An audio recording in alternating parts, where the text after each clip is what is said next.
So after many years with no progress and an empty hole in the heart of the Buffalo waterfront, you can see work is now underway on a massive new mixed-use project at the North Aud Block, where the Memorial Auditorium used to be.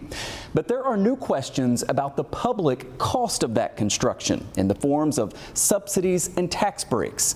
Investigative Post is out with new reporting that shows, in addition to tens of millions of dollars in state and federal grants and tax credits, the company behind the $225 million development is also getting property tax abatement for 30 years, meaning it will only pay Buffalo and Erie County about $5.5 million in property taxes over those 3 decades. It's a fraction of what would otherwise have been paid.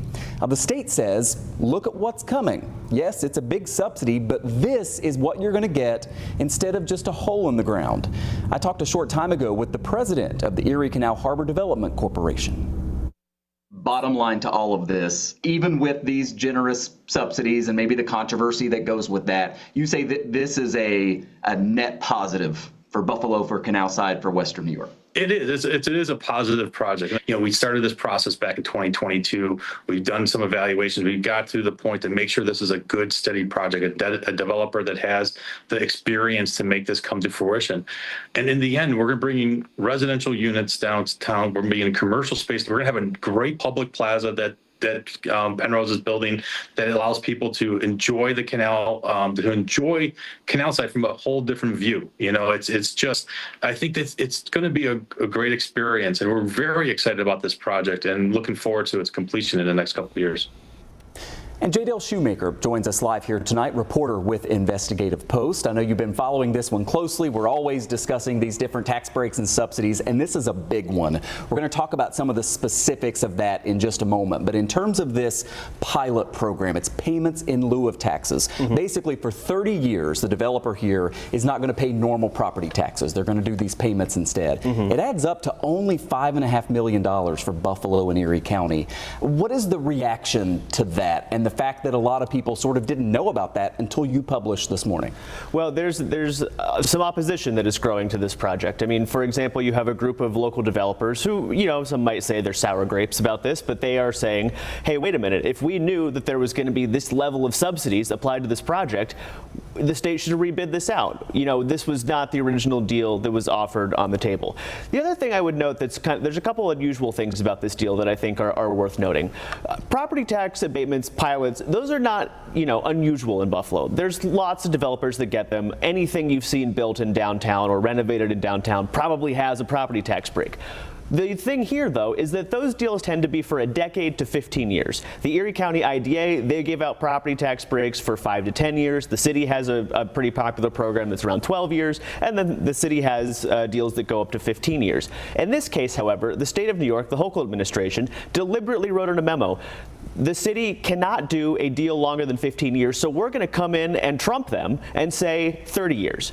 So that's the unusual thing number one. Unusual thing number two here is that when there is a property tax abatement, there is almost always a little chart that gets drawn up that says this is what the normal taxes would be, this is what the payments are going to be, and this is how much the developer is saving.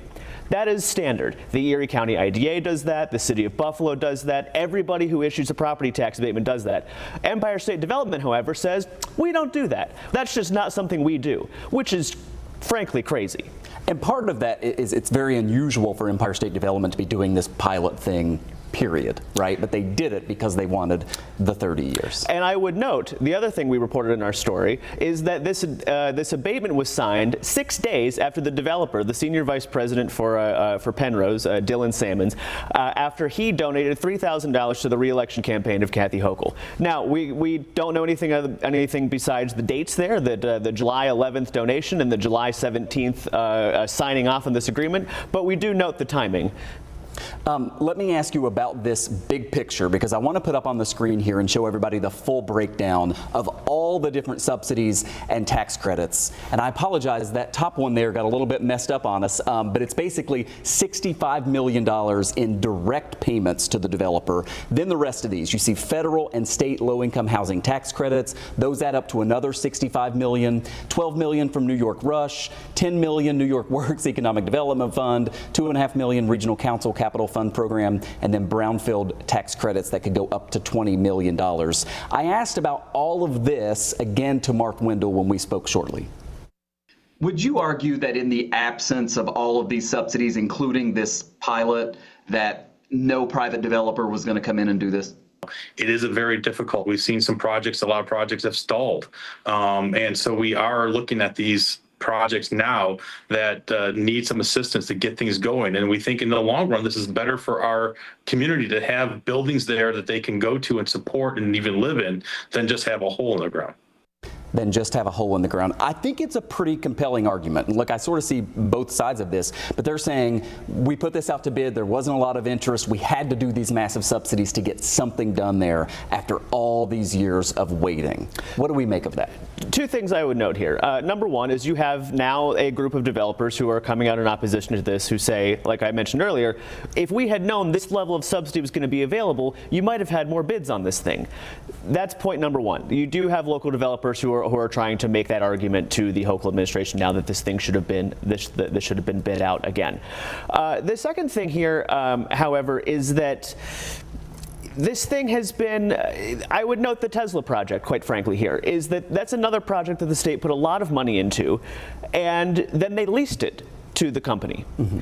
If the state's going to be putting this amount of money into something, maybe it turns into a lease. You at least own the property. You're just throwing, money at a developer who then is able to profit off of the rent.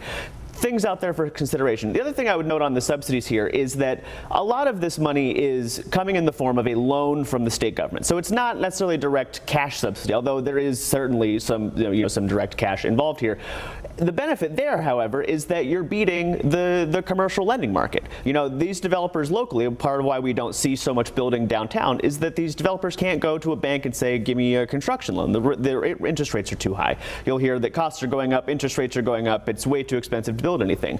The state here, they're stepping in and they are giving them a much more favorable interest rate on some of these projects, which makes this feasible for this kind of thing. Some of these loans are extremely low interest, some of them are more middling interest. That is very lucrative to a developer. And like I said, you have these developers here locally who say, well, hey, we'll take your lower interest rate. We would love to have gotten that deal. Mark Wendell did tell me, either way you look at this, he thinks it will be on time and will be on budget, unlike some other projects that we've seen that are also subsidized down by the waterfront. Go to investigativepost.org to read all of Dale's reporting on this. Great job. Thank you. Appreciate you coming in.